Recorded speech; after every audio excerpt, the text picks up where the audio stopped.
Paano nga bang nangyari na ang isang industriyang ipinangakong economic miracle sa loob lang ng 7 taon ay naging isang pambansang bangungot? Ngayon, tatalakayin natin kung paano tuluyang winakasan ang Philippine Offshore Gaming Operators o POGO na minsan ang itinaguyod ng Administrasyong Duterte. So yan talaga yung malaking tanong, di ba? Paano yung isang bagay na dapat sana magbibigay sa atin ng bilyon-bilyong kita, biglang naging pugad ng krimen? At hindi lang yan, naging banta pa sa seguridad ng bansa natin. Tara, alamin natin yan. Okay, so let's go back. Nagsimula ang lahat ng to noong 2017 sa isang pirma lang ni dating Pangulong Duterte sa isang executive order para siyang nagbukas ng pinto para sa isang industriyang grabe, ang bilis lumago. Ang pangako, isang malaking windfall, yaman na galing sa China. At ito, yung naging mantra nila. Ito yung opisyal na sinasabi ng gobyerno noon. Paulit-ulit sinabi ni Duterte, malinis daw ang POGO. At yung statement na yan yung naging pundasyon ng buong industriya. Pero yan din mismo yung hahamunin ng mapait na katotohanan. Tingnan nyo tong timeline na to. Ang bilis ng mga pangyayari, di ba? 7 taon lang. From 2017, ginawang legal sa isang utos lang. By 2019, peak na sila. Tapos, boom, 2024, patay na yung industriya dahil sa isang batas. Grabe no? Napakabilis ng cycle. At yung numerong yan, 120,000. Ano yan? Yan yung tinatayang bilang ng mga Chinese workers na nandito sa Pilipinas para sa POGO noong kasagsagan nito. Just imagine that number. Ganun kalaki, ganun kalawak yung operasyong pinayagan dito sa bansa natin. So okay, galing tayo sa pangako, 'di ba? Ngayon, punta naman tayo sa masalimuot na katotohanan. Kasi alam nyo, sa likod ng lahat ng kinang, ng mga building, ng malaking pera, may nabuong isang madilim na mundo ng krimen. At yung POGO, naging halos kasing kahulugan na ng mga kremento Kidnapping, torture, prostitution, malawakang scamming, you name it. Yung dapat sanang economic boom, naging pambansang kahihiya. At lahat yan nakaugat sa industriyang ito. At hindi lang to basta-bastang krimen sa kalye ha, mismong ang Anti-Money Laundering Council natin, ang AMLC, ang nagsabi at nagbabala.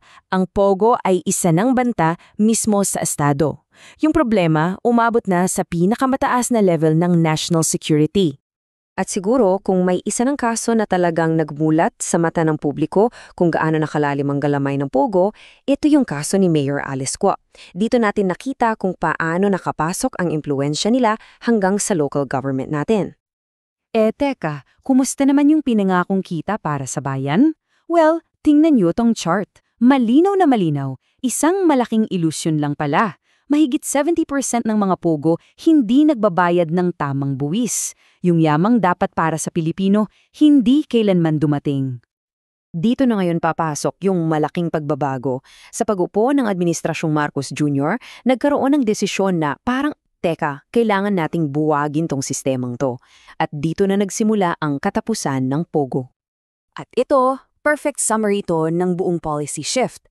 Sa kaliwa, yung tinatawag na shortcut ni Duterte, isang executive order lang, bypass ang Congress. Sa kanan naman, yung pagtutuwid ni Marcos Jr., isang ganap na batas, Republic Act, na dumaan sa Kongreso. Ang linaw ng pagkakaiba sa pamamaraan at siguro sa prinsipyo. At hindi to drawing lang ha, hindi to puro salita, may aksyon talaga. Daan-daang raids, libu-libong aresto, mahigit 300 pasilidad sinara, at lahat ng lisensya sinususpende o binawi. Malinaw na malinaw yung mensahe, the party's over para sa mga POGO. Pero alam nyo, may mas malalim na dahilan sa likod ng pagbabawal na to. Hindi lang to tungkol sa krimen, tungkol din to sa isang pagbabago sa pananaw, sa moral compass ng pamunuan. At pakinggan niya tong napakalakas na statement mula kay Pangulong Marcos Jr. Ito yung naging puso ng argumento niya. Isang panawagan to para sa pambansang dignidad. Ayaw niyang ginamit ang Pilipinas para sa mga ilegal na gawain ng mga dayuhan. At yung bigat ng mensaheng yan, naramdaman hindi lang dito sa Pilipinas, kundi sa buong mundo. It was a statement. Para bang sinasabi natin, we are taking back our country's dignity. So, ngayong patapos na ang kabanatang to, Ano na ang mga implikasyon nito sa politika? At teka, nasa na nga ba yung mga dating masusugid na tagapagtanggol ng Pogo? Biglang tahimik, no? Alam nyo, may tamang termino para sa nangyari. Ang tawag dyan, state-sponsored vice. Ibig sabihin, isang pulisiya mismo ng gobyerno yung nagbigay daan at kumita mula sa mga gawaing, well, immoral. At ang resulta, madalas, sistematikong korupsyon at krimen. At ito na siguro yung pinakamalupit na konklusyon. Yung bahay na itinayo ng kasakiman, yung buong imperyo ng Pogo, tuluyan ng bumagsak, hindi sa isang malaking pasabog, kundi sa isang pirma lang, sa isang batas. At para patunayan yan, ito ang sabi ng isa sa mga mambabatas na nagsulong ng pagbabawal na to. Para sa kanya, ito na ang wakas ng isang madilim na kabanata ng kasaysayan natin. Isang pagtatapos na matagal nang dapat nangyari. At dito na tayo magtatapos sa isang tanong na iiwan ko sa inyong lahat para pag-isipan. Kasi sa huli, yung kwento ng Pogo, hindi lang yan tungkol sa pera o krimen, di ba? Tungkol to sa kung ano ba talaga ang pinapahalagahan natin bilang isang bansa. Ano yung handa nating isakripisyo para sa sinasabing kaunlaran. So ang tanong, ano nga ba talaga ang tunay na halaga ng kaluluwa ng isang bansa?